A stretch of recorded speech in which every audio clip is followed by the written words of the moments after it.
Hey, it's Ashla. I'm coming to you with another story. This one's about jealousy, and yeah, I was being jealous of someone at this time. I think we all have gone through it, and if you haven't, maybe you're not human. But anyway, I was living in a rooming house, and I was renting a room for me and my daughter when we were living in Los Angeles. And out of this five-bedroom house, there were five rooms that people were renting out, and I was among one of the tenants. And then there was another young lady who had children that was living in this house as well. And we wound up going our separate ways. I wound up moving out. She wound up moving out of this house. Where she went, I didn't know, but we had lost contact for maybe about a year after that. And I wound up living in Venice Beach with my daughter in an older gentleman's home. He was a friend of mine, but it quickly turned to misery because, of course, there were strings attached living in this older man's house. Rent free. And so with that, I was miserable. I was miserable, and I did apply for Section 8 housing while I was there, but I hadn't heard from them. Time went on, about a year passed, and my little friend surfaced. She called me out of the blue one day, and she says, "Come by and see my new apartment." Well, went by, visited with her and her children, with my daughter, and I was instantly jealous, just eaten up and consumed with jealousy. I look around, I'm seeing her new furniture, new TVs, and things like that, and her kids in their room. She has her room. I'm living with someone, and I was completely jealous. So the more I sat there, the more jealous I got, and I was beginning to fear that it was radiating so strongly that she was going to feel this jealousy. I didn't want my friend feeling that.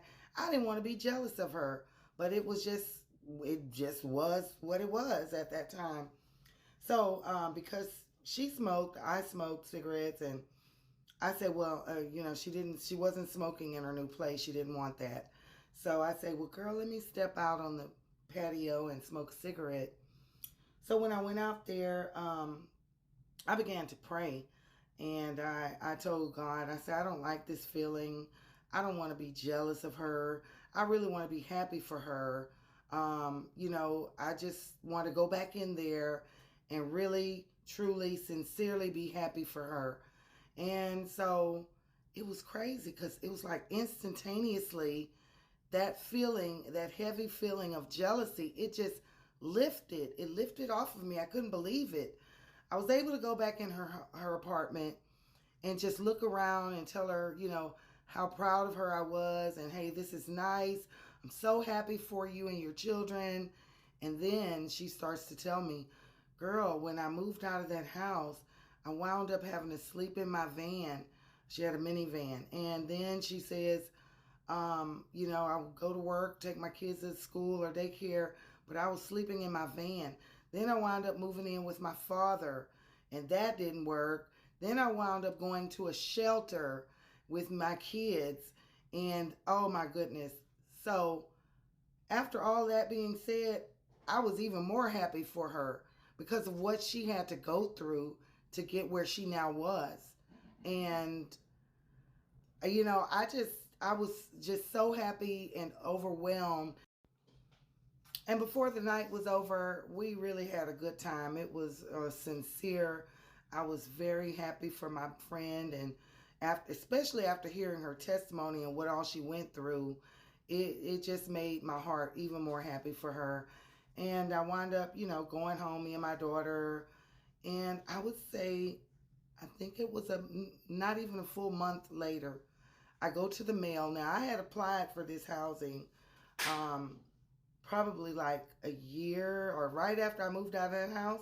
So I wasn't expecting to hear anything so soon. I tell you, I went and checked the mail like not even 30 days after that visit with her. And guess what? I had been approved for a two-bedroom place of my own, which I didn't keep the housing. I wound up losing it for some foolishness in 2008. But it just goes to show you how how the universe, how God, whatever you want to call it, him, her, it, that's how it works. That's how it works. And so, holding jealousy towards people, it just doesn't pay. Matter of fact, it eats you up and it makes matters worse in your life when you go around just being jealous and hateful heart, mean spirited, envious. That's all lumped in the same category.